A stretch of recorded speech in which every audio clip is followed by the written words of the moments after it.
Good morning YouTube, welcome back to my channel. Today's video I thought it'd be fitting to do a video or two on some Dracula orchids. This is perfect Dracula weather. Fall is definitely in the air. You can see our sort of west coast weather this time of year. It's all foggy and cloudy. There's quite a crispness to the air this morning. You can see all the clouds down below. I love watching it in the trees down there. And this is sort of the weather that's outside. And because the weather's outside is like this, it's kind of like that in the greenhouse as well. These days are a lot cooler, a little bit less bright. The humidity is very easy to keep up in the greenhouse. So all the Dracula orchids are really starting to thrive again after the long hot summer we've had. So now that you've seen what it looks like outside, why don't we go have a look inside and let's look at some Dracula orchids. Alright, let's go in and have a look at some Dracula orchids.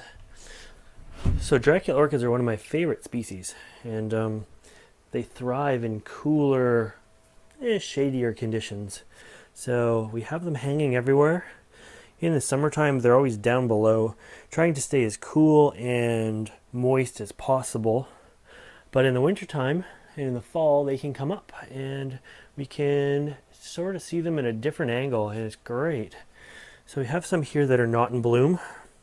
They are in net pots. The spikes on most Dracula orchids actually come out of the bottom. So if you have them in a real pot, you're never going to see the spikes. You're going to wonder why they're not blooming. The media is mostly moss. Excuse me. Mostly moss. A little bit of perlite, a little bit of orchid bark in there. But let's get started on the tour. And we're going to start you with the smallest little Dracula orchids. These are Lotox. Nickname a clown orchid. You can kind of see a little face in there. Dracula orchids have little faces. Cute little guys. And Lotox actually, they bloom from up top. So they don't necessarily need the net pot, but it's still good to have. Here is a beautiful one. This is a bigger plant. This is a Chimera. It's very fuzzy looking. You can see it around the outside edges. You can still see the lip in there. See from the side view. They hang, so the orchid actually faces down on most of them. You never want to let the media dry out. You can see the moss coming through the pots. That's a good sign.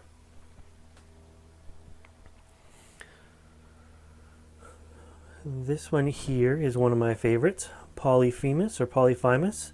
It's very, it's a big flower. You can see from my hand. It's a good 8 inches or more, and very red, kind of a deep red, very fuzzy as well. Another good look at the face. Big plant up here. This is it. Little blemishes aren't uncommon because the leaves are always quite wet. But the leaves last on Dracula orchids for years, so all the new leaves are usually pretty good looking for a few years anyways. A few little ferns growing in the pot. This one has many spikes. It's a good example of why you need a net pot for these guys. I think out of all the spikes, only one made it out of the top of the pot. Some more blooms and buds right here. This one's just about to open. The Draculas are all down below that aren't in bloom as well. You can see they're all pretty much hanging. Masdevallia is down there with them. We'll go over to this side. This is a hybrid. It is a Dracula Transylvania. Now, if I remember correctly, it is a Vampira cross Gigas. Big plant, big flower on it. Let's get a little zoom in. Again, it's a nice downward facing flower. Unfortunately, you miss it if you have them too low. So that's why I bring them out to see them. This one is newer. I got it this year, and it has turned out to be one of my favorite. This is a Wally, prolific bloomer, medium-sized flower. Again, very, very fuzzy.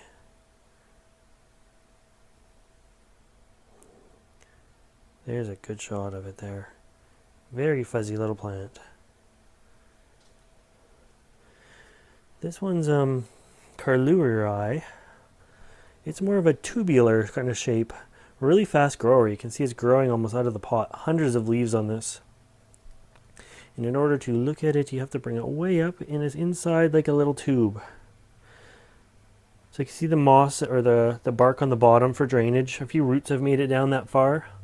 The moss on the side of the pots because it's had years of being moist. You never want to let them dry out. And yeah, that's sort of a quick tour of just the Draculas that are in bloom. I wish I had a few more. It's just Dracula season is just starting. You can see from here we have lots of spikes coming out. And what else? Now you know what I'm going to do next. I have been asked many times to do a potting video on them, so I think I'm going to repot one of these guys. There's the Chimera again. Very dark flower. Little traces of yellow. Lots of fuzz. This is a Vampira.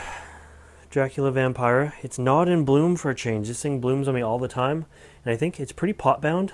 This I'm going to give a repotting next. Perfect time to do it when there's no spikes coming through that you have to worry about. You can see it starting to spike again, so I have to do this soon.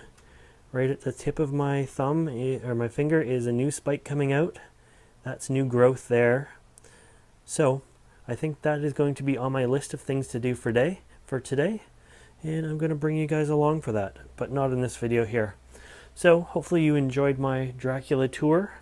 If you want to see more videos like this, make sure you subscribe to my channel. And as always, thanks for watching.